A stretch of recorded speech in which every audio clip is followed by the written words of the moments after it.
Welcome to GRS University. The EasyGraver. Is it really that easy to sharpen a tool with it?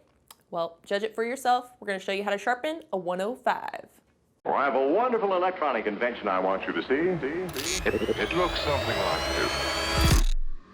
Hi guys, here we are at the training center. I'm going to show you how to sharpen a 105 graver with our EasyGraver fixture. You also have the option of doing a 120. We have that EasyGraver fixture as well.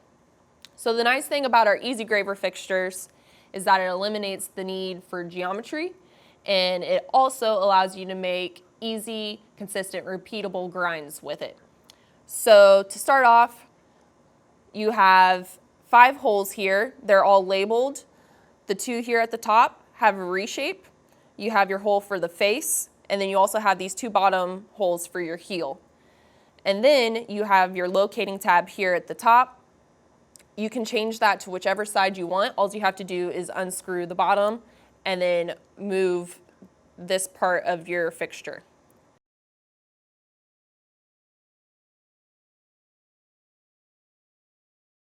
The graver that I just put in here is a 1.8 C max. We're going to go ahead and lock that down with this thumb screw. And then we're going to start by sharpening the face. So we're going to find the hole that's labeled face, and it's already drilled at the correct angle, and we're going to flip it upside down on our post. The nice thing about our post system is that you don't have to worry about the length of your graver. No matter how long or short it is, it's going to grind at the correct angle every time. We're starting with a 260 grit wheel, and depending on what you're cutting, you're going to want to take it up to a different grit. If you take it up to 600, it's going to give you more of a matte finish. And if you take it up to a ceramic or a cast iron lap, it's going to give you more polished finish. And your cut is going to reflect the same polish as your graver on the face and the heel. We're taking this one up to a 1200. Go ahead and turn on our hone.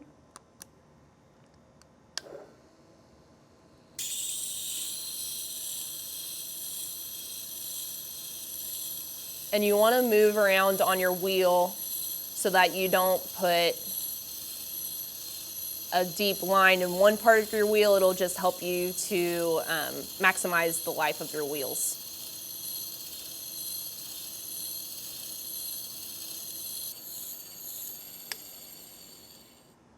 So one thing worth mentioning is when you're sharpening, you don't want to put too much downward force on your fixture because it'll create a flex in your graver, and that creates inconsistencies in the sharpening of your graver, and it's just not very good for your graver all around. So don't do it.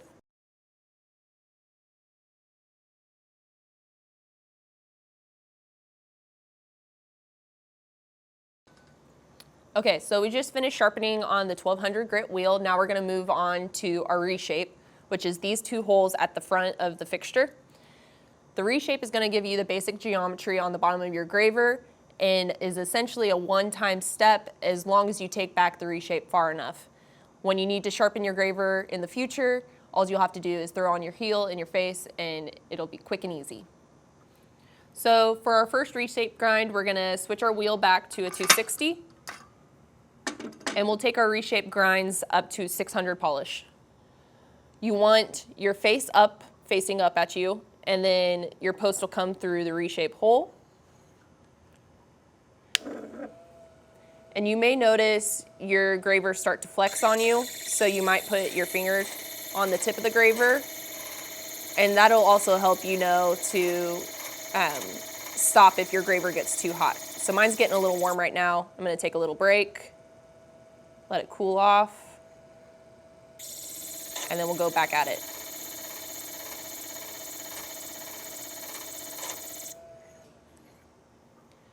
Okay, so you have 2 reshape grinds. We just finished the left reshape grind at a 260 grit.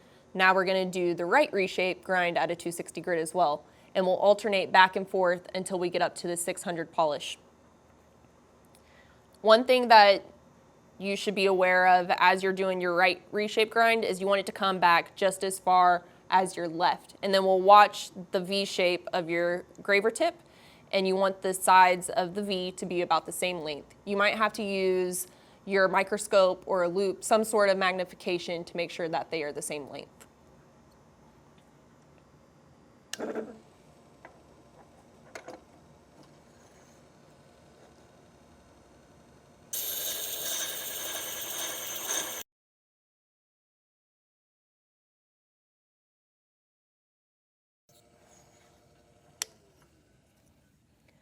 Okay, so we just finished putting a 600 polish on our reshape. And I'm just checking to make sure that each of my reshapes is symmetrical in length, and it looks like it is. So now we're gonna put our heel over the top of that. We're gonna do our heel at a 1200 polish, which is one step above our reshape polish. And in regards to our heel length, that's how far back it's gonna go back on our graver. And you want your heel length to be the same on both sides. You want it to be symmetrical as well. You wanna start with a lighter touch and create a small heel first, and you can always go back and make a bigger heel if you would like to. You're gonna do this without power.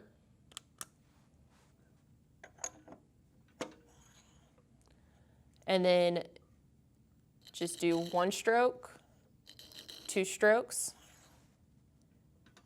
flip it over,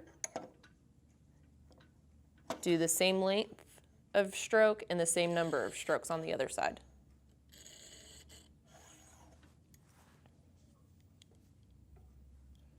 Check to make sure it's symmetrical, and you should be good to go. Rock and roll with the 105. This week's suggested Instagram user is Amy_Raymond.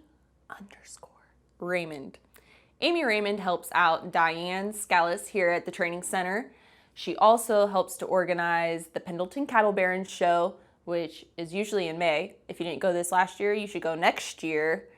She's a rancher's wife and a silversmith, but she's so much more than that. She's a really great engraver. Go look at her work on her Instagram page. Casting call.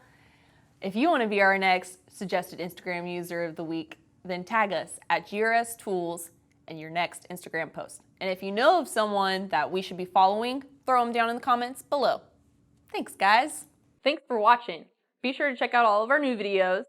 Check us out on social media. And like this video, subscribe. There should be a button over here somewhere.